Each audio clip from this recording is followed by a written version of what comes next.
नमस्कार, उत्तर प्रदेश एक्सप्रेस में आप सभी का स्वागत है। मैं हूं आपके साथ कविता पांडे। बुलेटिन की शुरुआत करेंगे जहां लखनऊ में सपा मुखिया अखिलेश यादव ने आरोप लगाकर विवाद खड़ा कर दिया है कि भाजपा ने उत्तर प्रदेश के मिल्कीपुर उपचुनाव में मतदान को अप्रत्यक्ष रूप से प्रभावित किया है। उन्होंने कहा कि भाजपा के सभी लोगों ने मिल्कीपुर उपचुनाव में जो बेईमानी की है उसके लिए फिर से गंगा में डुबकी लगानी चाहिए।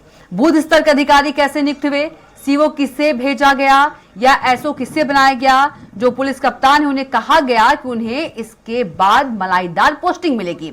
भाजपा ऐसी नहीं है कि बिना परोपकार के अच्छी पोस्टिंग दे। चुनाव आयोग कहां है, हम लोग कितने समय से राजनीति में हैं, क्या एक पुलिस के अधिकारी का यही व्यवहार होगा।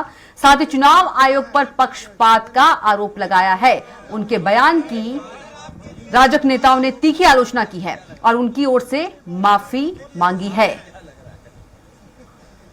इन्हें पहले इलेक्शन कमीशन हिमालय पर था, अद्भुत था जब जीत गए थे 42 सीट। आज वो मर गया, 6 महीने में ही मर गया। अब कफन लेकर देश की सबसे बड़ी पंचायत में आ रहे हैं। सबसे बड़ा काला दिन, इससे काला दिन हो ही नहीं सकता कि अब राजनीति इतनी ओछी होती जा रही कि लोग कफन लेके आ रहे हैं। लकड़ी भी ले आते, तुष्टीकरण की राजनीति तो लोग ओपनली कर रहे हैं। कफन ले आते, लकड़ियों ले आते। तो इससे अपने समुदाय, अपने वोटरों को हमेशा ये संदेशा भेजते हैं और जाति की राजनीति हम लोगों पर लगाते हैं। भाजपा वाले जाति राजनीति करते हैं। ये सब बहुत, देखिए, ये जनता सब समझती है और जनता जवाब देती है। जनता का वोट है। प्रिसाइडिंग ऑफिसर कैसे अपॉइंट होंगे, सीओ किसको भेजा जाएगा, एसओ किसको बनाया जाएगा। और आपने पुलिस के अधिकारियों की भाषा सुनी होगी और जो पुलिस कप्तान हैं उन्हें कहा गया है कि इसके बाद आपको मलाईदार पोस्टिंग मिलेगी।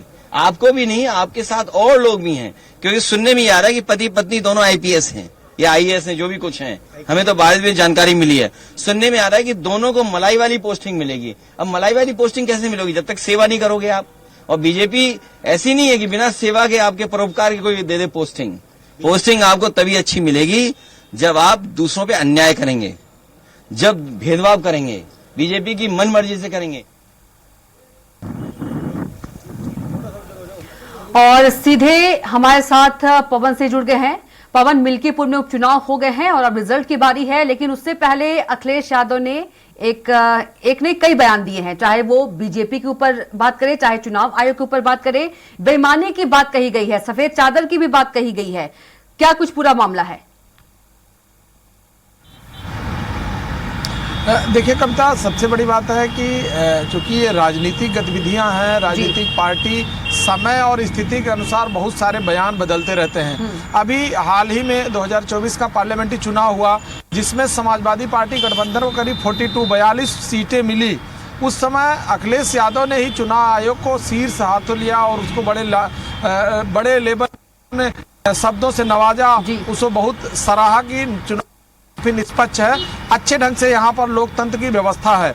लेकिन सिर्फ मिल्कीपुर वाली सीट को उपचुनाव को लेकर के इस तरह की टिप्पणी उन्होंने की, चुनाव आयोग को मतलब बड़ी टिप्पणी की, जैसा कि राजनीति में इस तरह का निचली हरकत के लिए नहीं कहा जाता। लेकिन अब इसके लिए भारतीय जनता पार्टी और समाजवादी पार्टी के नेताओं में बिल्कुल इस समय बयानबाजी के पूरा वार चल रहे हैं। अखिलेश यादव इस मिल्कीपुर सीट से काफी आहत हैं, क्योंकि इससे पहले भी यह सीट समाजवादी पार्टी के खाते में थी। अब उनको ऐसा लग रहा है कि यह सीट जाने से उनको 2027 का जो विधानसभा के चुनाव है उस पे जो वोटरों का असर आएगा उसको लेकर के काफी चिंतित हैं। चूंकि अखिलेश यादव इससे पहले भी बहुत सारे ऐसे बयान दे चुके हैं, विवादित बयान दे चुके हैं, जिससे कि बीच में ऐसा लग रहा था कि नहीं, अब वो गंभीर नेता हो चुके हैं और गंभीरता से बात करेंगे, शब्दों का चयन अच्छा करेंगे। लेकिन अब कल के बयान से बहुत सारी जो है बात उठ रही है और उत्तर प्रदेश की राजनीति में बड़ी गर्माहट आई है। वैसे तो भारतीय जनता पार्टी कभी ओछे शब्दों का यूज नहीं करती है, लेकिन कल के जो है बयान से, अखिलेश यादव के कल के बयान से बहुत सारे भारतीय जनता पार्टी के नेता भी बयानबाजी करने लगे हैं, इनके ऊपर बताने लगे हैं। लेकिन सबसे बड़ी बात है कि हम दर्शकों को बताना चाहेंगे कि इससे पहले भी बहुत सारे सरकारें आई और चली गई, बहुत सारे उपचुनाव होते रहे। वैसे तो इस बात के लिए हर व्यक्ति जानता है कि ज़्यादातर जो उपचुनाव होता ज़्यादातर सत्ता के पक्ष में चला जाता। हर वोटर, हर सपोर्टर ये चाहता है कि हमारे क्षेत्र का विकास हो, हमारे जो क्षेत्र के लोग हैं उस बात से जुड़े रहें, सरकार या ताकत के जो लोग हैं उनके साथ हम जुड़े। ऐसे में कभी भी उपचुनाव होता तो ज़्यादातर ये उम्मीद की जाती है करीब 90% की सत्ता पक्ष में जाएगा।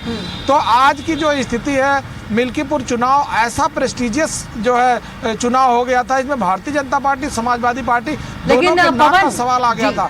दोनों पार्टियां इसमें पूरा वर्चस्व, पूरी प्रतिष्ठा। जी, लेकिन पवन अभी तक तो रिजल्ट भी नहीं आए हैं, इतनी जल्दी क्या थी चुनाव आयोग पर इस तरह का बयान देना? देखिए, इससे पहले भी समाजवादी पार्टी और अखिलेश यादव ट्वीट करके बहुत सारे ऐसे मामले को दर्ज कराते रहे। अखिलेश यादव का कहना है कि जिस दिन चुनाव था उससे एक दिन पहले से करीब 500 शिकायतें हमने दर्ज कराई, हमने और पार्टी ने दर्ज कराई है, जिसपे एक पे भी कार्रवाई नहीं हुई। उनका सबसे ज़्यादा गुस्सा चुनाव आयोग पे था कि चुनाव आयोग से हम इतनी शिकायतें कर रहे हैं, इसके बावजूद भी कोई कार्रवाई नहीं हो रही। बात कार्रवाई की थी, लेकिन चुनाव आयोग भी फीडबैक ले रहा था, वहाँ प्रशासन चुस्त था।